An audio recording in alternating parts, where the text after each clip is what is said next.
Okay. Hi Zach, my name's Amy Parkinson. Thank you so much for being part of the Love of Sci-Fi. No problem. We are so excited for you to be here. Oh, so thank you. Thank you It's very so kind much. of you. Yeah. So we knew you as the legendary guy from Gremlins. Tell me, what was it like working on the films back then? Like, Oh well, it was pretty mind-blowing to be a 19-year-old and be thrust into the lead in a Spielberg movie, and then to be opposite one of the most beautiful women of all time, and just to be part of a film that I would, and even then I kind of anticipated. I didn't know it would be kind of like a classic, but I thought it would be extremely popular at the time. And now, 33 years later, I'm kind of astounded by the longevity of it. Really, if you told me 3 decades ago that I'd be sitting here talking to Reuters like I am now, I would have told you were, completely mad. But here we are. wow. Tell me, what was it like working with Steven Spielberg? Like, he is an amazing person. Like, did you ever get to meet him or work with him? We did to a certain extent. He was doing Indiana Jones and the Temple of Doom, which they shot over in Sri Lanka at the time, so he was gone for most of it. But I would say he was back for probably about the last 2 weeks of it. And he came to the set, and actually he directed one scene, the scene where I kiss Phoebe, and he wanted to change it so that Gizmo came up and interrupted our kiss. And when he said that, I was so excited to kiss Phoebe, like I've been waiting for weeks to do it. And then he's like, you know what, maybe they shouldn't kiss. Let's have the Gizmo interrupted. And I was sitting there, because here's Spielberg directing, which is like a dream, but at the same time I'm going, don't destroy the kiss. And then Joe Dante kind of stepped in and was like, I think they should probably kiss. And I was like, yes. So he directed just a couple of shots there. So that was kind of great. And, people forget, he was really young at the time. He was only about, I would think, let's see, if he did Jaws at 27 and 75, 27 plus 8, he was only 35 years old. Wow, yeah. And he was already kind of a legend at 35. Wow. So, Amazing, isn't it? isn't it kind of amazing? I mean, I'm 19, he's 35. Now I'm 53, I'm 18 years older than he was when he was on the set. It's madness. That's awesome. Yeah. So why do you think Gremlins in particular has such a big sci-fi culture with the fans? Because people like to get dressed up, like cosplay. Yeah. Why do you think it's so popular? Because I'm in it. Of course. No, because I think it's because the idea of the yin yang, the good and the evil, the flip side of things, like you behave when you're Gizmo and then you're evil when you're a gremlin. I think that appeals on a very subconscious level to everybody. I think everybody deep down wants to be a gremlin and just have a day where they just destroy stuff. Like now they have these houses where if you're angry, you can go in, you can smash it up and pay money to smash up the house. That's basically just being a gremlin, isn't it? It's just allowing the rule-breaking side of yourself to come out. Because, all through society every day you have to obey this, obey that, do this, do the right thing. And when you're a gremlin, you can just do whatever you want. You're just pure impulse. So I think that appeals to people, the idea that they can just let loose. Of course. What was it like working with the actual, the Mogwais, the Gremlins? Yeah. What was it like walking on set and seeing the Gremlins? Tell me what that was like, because I can possibly understand what it was like back then. Yeah. Well, you see how this creature is here. It's just, you're not really scared by it because it's not real, and it's not even really, you need someone to animate it and make it move and stuff like that. So people were like, were you scared of the Gremlins? I said, no, not any more than I'm scared of this thing. I'm more scared of that guy over there. This looks like a Cylon to me. It's a Battlestar Galactica Cylon.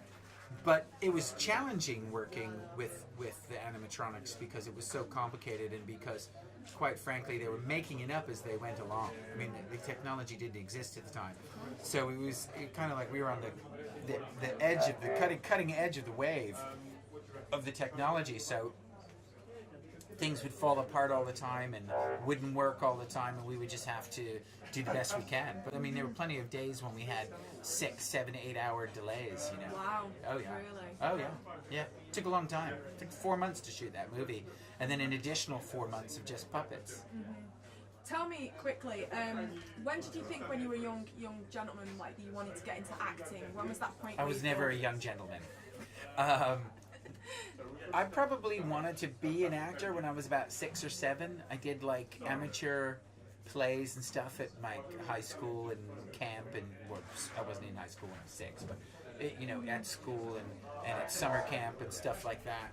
So it's always something I wanted to do. I just never dreamed I'd be able to do it, and then I got kind of plucked out of my high school by a casting director, so that was kind of cool because I literally got discovered, as opposed to like trying to do it. It came to me, so I thought, well, if it's coming to me, I must be doing something right. What do you think, as a young person, because there's a lot of aspiring actors, you know, across the world, if you, what advice would you give them to how to make it? Because, you know, you've been in the acting world a long time, Zach, you know, and you're obviously very successful at what you do and the characters that you've played. What advice would you give to up-and-coming actors about how to get seen?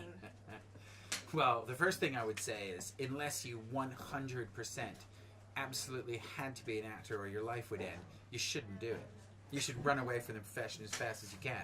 But if it's your one single dream and you'll go through the rest of your life being miserable unless you're an actor or an actress, then you should pursue it. And the simplest bit of advice I would have is practice your craft and then go to a city where you could actually be discovered. You're not going to be discovered, you know, in Hull. You've got to go to London. You know, you're not going to be discovered, you know, in small little villages. You've got to go to a major metropolitan center for anyone to ever discover you. So if you're in America, same thing. You know, you're not going to be out in the wheat fields of Kansas and be discovered. You've got to go to LA, got to go to Chicago, Atlanta, New York. You have to go to a major city. Otherwise, you can forget it. Fantastic. Thank you so much for that. Sure. One last question just before we finish. What's it like, obviously, like playing this iconic character in Gremlins and having so many people like come up to you? Is there anything that someone's come up to you like quite bizarre and said, oh, will you sign this for me, or will you give me some lines? Is it across your like amazing career that you've got and had at the moment? Have you had anybody? Well, last night I had a woman have me sign her arm, and then she went and got my signature tattooed on it. So, you know, I wouldn't say that's bizarre, but it's certainly very flattering. Very careful when you were signing the autograph on Oh, the yeah. lady. Well, I'm taking careful signing almost every autograph because people are paying for them, so that you want to be legible and nice. So, yeah, so, I mean, nobody's really been weird. I actually think I have kind of like the perfect amount of recognition because I can go to a mall if I want to and nobody really recognizes me. But then if I come to a place like this, everyone's like, oh, blah, blah, blah. But so it's kind of like the best of both worlds because fame is a very strange thing. When you get huge, like if you're like Jim Carrey, if you see the Jim Carrey thing that's on Netflix now, you can see he's so huge now, it's like a switch he'd like to turn it off. But there's no off switch for fame. Of course. Once you're massive like that, you know, like, I mean, I'm going to Liverpool tonight, so the Beatles, right? And once you're as big as the Beatles, can't turn it off. There's no off switch. Of course. So I don't think you ever want to really get too big, unless that's what you really want out of life. But so, I know people who can't leave their apartment, which just strikes me as like a really strange way to live. Of course, yeah. Thank you so much, Zach. You've been amazing. Thank you so much. Sure. Thank you. Cheers.